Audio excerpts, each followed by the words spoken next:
This exercise is called hand targeting. It is a simple exercise initially. It's teaching your dog to put his nose to the flat palm of your hand when you signal to do so. And it's an exercise that I use in so many different ways. I use it as a secondary recall, as a secondary come command.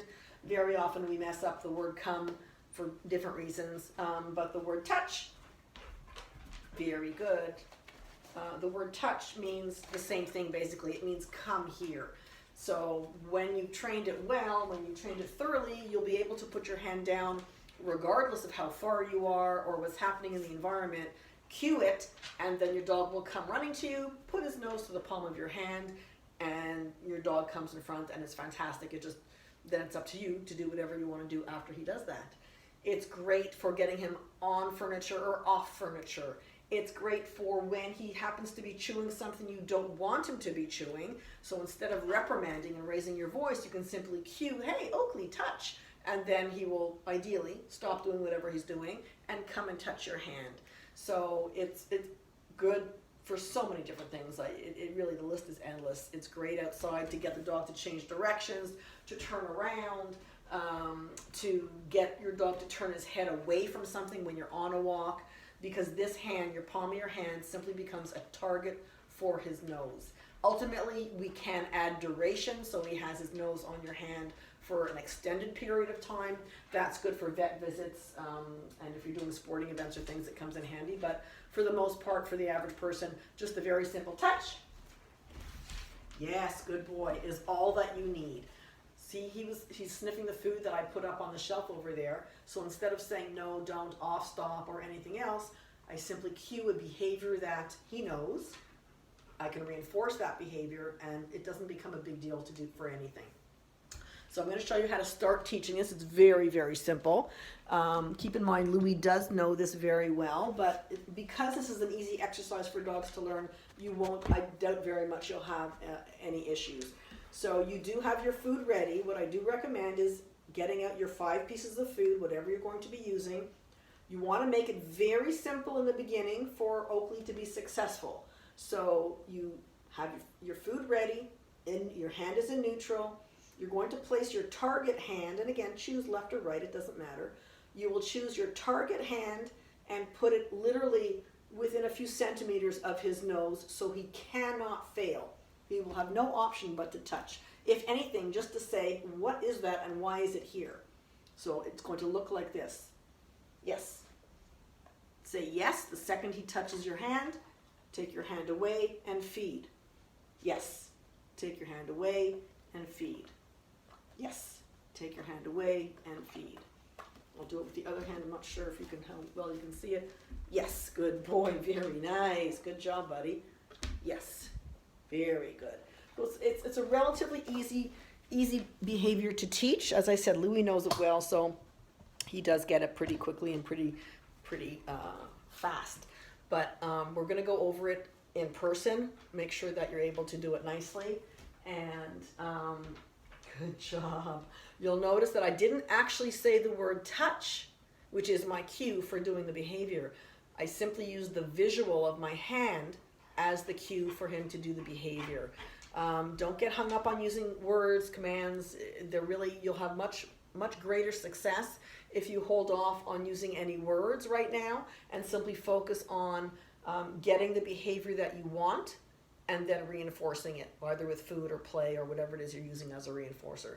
So don't get hung up on using the words. I would actually rather, for definitely the first day or two that you're doing this exercise, until you're willing to bet me $100 that Oakley will put his nose to your hand, until you're willing to make that bet, I would ask that you don't use the word at all and you simply do your flat empty hand as the signal. Because what happens is, and this is the same with any cue, same thing with sit or down or come, any verbal word that you're going to use. People start using the word before the dog truly understands what the behavior is. And that's why you get people chanting cues over and over and over. Sit, sit, sit, down, down, down, puppy, come, come, come, whatever it is. Because the dog is not responding because he has not made the association yet between the behavior and the cue. And that takes time, and there is a proper way to introduce the verbal. So I would ask for anything that you're working on, whether it's sit down, come, touch, anything. Avoid using the verbal for now. We will definitely introduce it, but we'll introduce it properly, which will increase the likelihood that you're going to have a better result at the end. So you see, he's sniffing now. I'm not going to reprimand him because he is a counter surfer, and I'm working on that. Louis, touch! Bup, bup, bup. Bup, bup. I'm so glad he's doing this. Bup, bup. Yay, good boy. Very nice. Yeah, good job. So you see, he had his paws up on that counter. Not my ideal behavior, but what I want you to notice is, what I want you to take note of is that I didn't chant my cue over and over again. I didn't say touch, touch, touch. I didn't yell at him. I didn't reprimand him. I interrupted the behavior.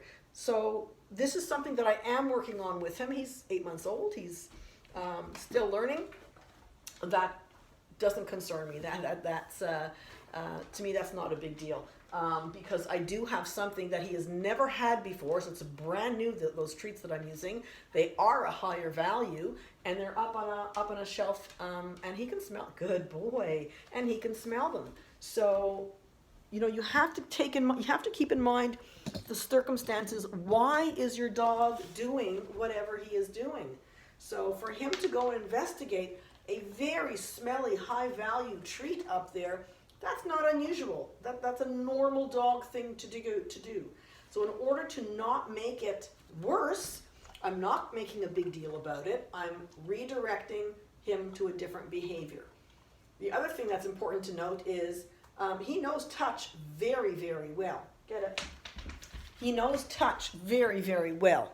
But you saw how it was difficult for him to respond to this very well-known cue. And that's because the distraction level was quite high for him. It smells amazing, and he's really hungry. So you've got to be very mindful when you're not getting, good boy, when you're not getting the response that you want. Don't immediately jump to, my dog is being defiant or he's stubborn. 9 times out of 10, and I would actually venture to say 10 times out of 10, your dog is not responding to a verbal command, a verbal cue, because either it hasn't, well, most likely it hasn't been trained to the level in which you're asking it. And we make assumptions that the dog knows what it means because he responded a few times. Not necessarily so. Every situation is different. Now, in a year from now, even less than a year from now, I do not expect that behavior to happen. And if it does happen, the response from me will be a little bit different, because right now he's still learning. I'm still introducing greater levels of distractions. So I keep my expectations a little bit realistic. And I do remember, he's a dog. Dogs follow their noses, right? So, good boy, sit. So you've got to make sure that you keep that in mind when you're working with your dog. Okay? We'll have a practice session with this, and if you need to review anything, you just let me know, and I'm happy to do so.